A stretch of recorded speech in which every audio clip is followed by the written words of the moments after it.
Breaking bread with the enemy is something I mean literally, not if you're gluten intolerant, but if you're not, literally having food with people who are on the other side of an issue often allows you to go back to a very early thing that developed in us as we evolved, and that was the idea of sharing resources creates connections between us.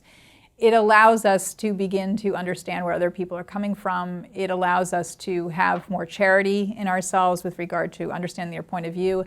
And I think all in all, it leads to a situation where you have better outcomes. It's not always the case. This can go too far, as when politicians spend time with particular lobbyists and special interest groups and end up shifting not based on rationality and not based on justice, but shifting basically on loyalty of who they hang out with.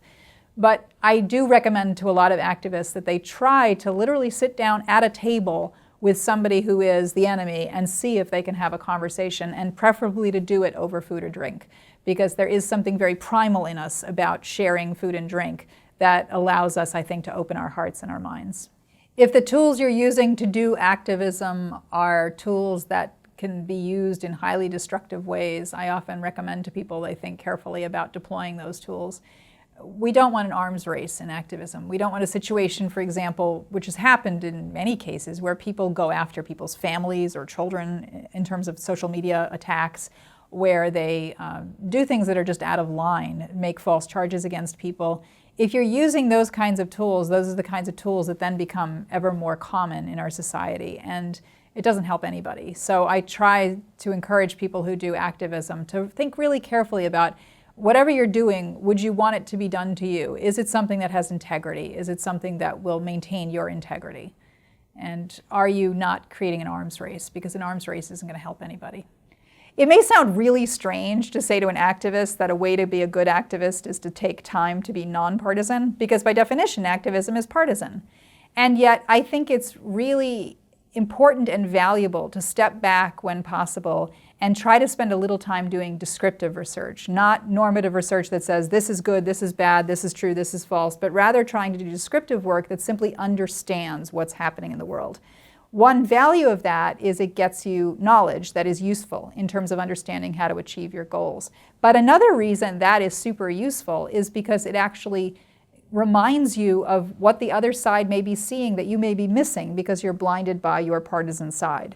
So it allows you to step back and say to yourself, okay, what other points of view might there be here? What other knowledge might there be that I'm missing? I run a nonpartisan local newspaper that I founded for my city because we were living in what's called a news desert, which means the internet basically had crushed the economy of local news where I live, which is East Lansing, Michigan.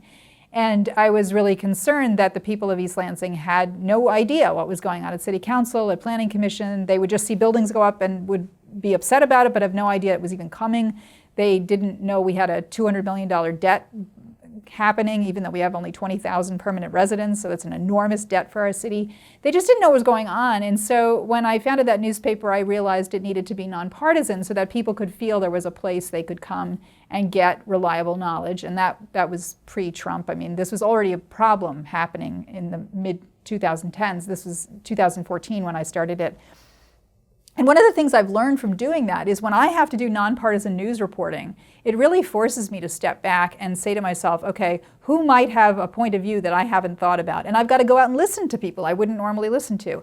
I have to go and seek answers to questions. I have to fact check myself. So my assumption that X is true, well, maybe X isn't true, and I have to go and look at the facts.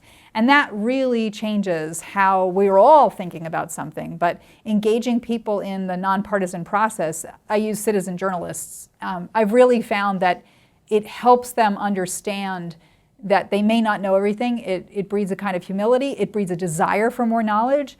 And interestingly, it breeds a kind of political sympathy, where even if they don't change their mind personally, but they're doing the nonpartisan reporting, they're understanding much better what somebody on the other side is seeing. And that's extraordinary. I mean, I never would have occurred to me that spending time in nonpartisanships make you a more sympathetic person, but that often happens.